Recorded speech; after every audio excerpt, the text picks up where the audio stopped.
Hi friends, இன்னைக்கு உருளைக்கிழங்கும் அப்பளமும் வச்சு வடை எப்படி செய்யறதுன்னு பார்க்கலாம் வாங்க.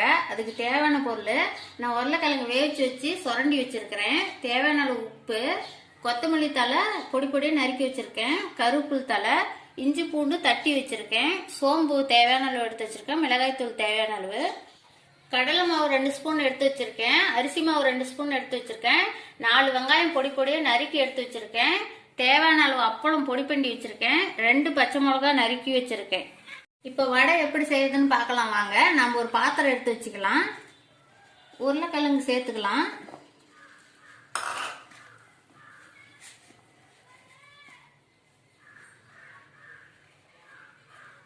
நம்ம வெங்காயத்தை சேர்த்துக்கலாம். நறுக்கி வச்ச வெங்காயத்தை சேர்த்துக்கலாம்.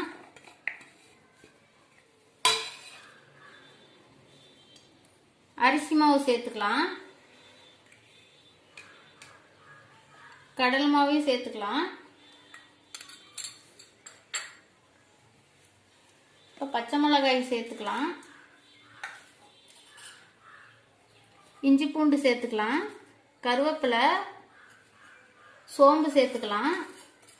மிளகாய் தூள் சேர்த்துக்கலாம்.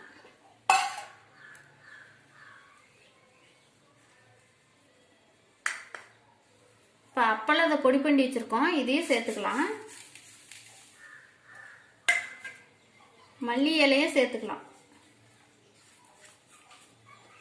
இப்ப நல்லா இது வடைக்கு வர பதத்துக்கு நம்ம நல்லா பிணைஞ்சு எடுத்துக்கலாம்.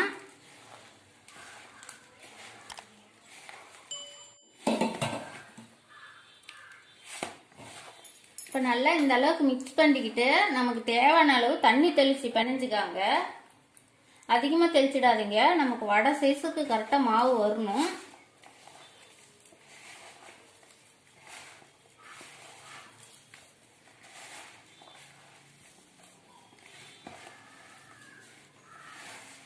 ஈவினிங் டைம்ல இது மாதிரி செஞ்சு சாப்பிடுங்க, ரொம்ப சுவையா இருக்கும்.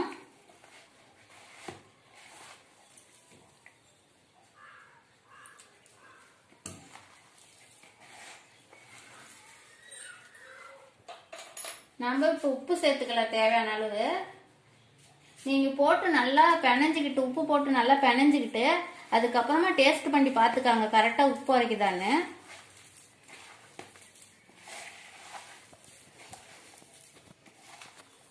இப்போ வடைக்கு மாவு ரெடி ஆயிடுச்சு. நல்லா இந்த அளவுக்கு வர மாதிரி உருண்டையா வர அளவுக்கு நீங்க பிணைஞ்சு எடுத்துக்காங்க. இப்போ மாவை நம்ம வடைக்கு தகுந்த மாதிரி உருண்டை பிடிச்சி நல்லா இந்த சைஸுக்கு எடுத்துக்கலாம். இப்படி நல்லா உருண்டை பிடிச்சி தட்டி வச்சுக்காங்க வடை மாதிரி. நம்ம ஒரு பாத்திரத்தில் மாற்றி வச்சுக்கலாம்.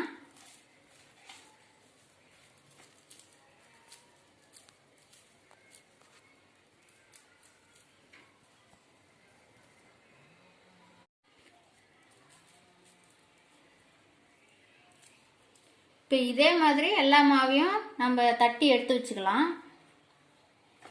வடையை நம்ம இப்போ தட்டி வச்சுக்கிட்டோம், அதை பொரிச்சு எடுக்கலாம் வாங்க. அடுப்பத்தை வச்சுக்கலாம். நம்ம ஒரு பாத்திரம் வச்சு எண்ணெய் ஊற்றிக்கலாம்.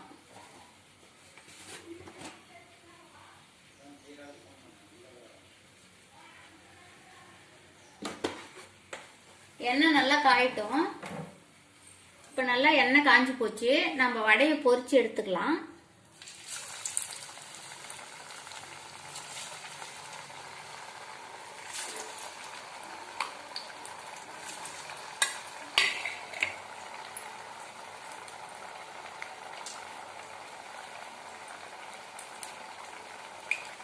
கொஞ்சம் வெந்த அப்புறம் வடையை திருப்பி விடுங்க, அப்பதான் உடையாம நல்லா வரும்.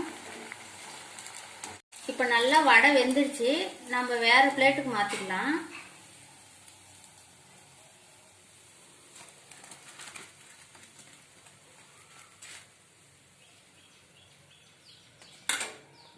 இதே மாதிரியே எல்லா வடையும் பொரிச்சு எடுத்துக்கலாம். உருளைக்கிழங்கு அப்பள வடை ரெடி ஆயிடுச்சு. நீங்களும் இந்த மாதிரி செஞ்சு சாப்பிட்டு பாருங்க, ரொம்ப நல்லா இருக்கும். இந்த வீடியோ உங்களுக்கு பிடிச்சிருந்தா லைக் பண்ணுங்க, கமெண்ட் பண்ணுங்க, ஷேர் பண்ணுங்க. மறக்காம எங்க சேனலுக்கு சப்ஸ்கிரைப் பண்ணுங்க.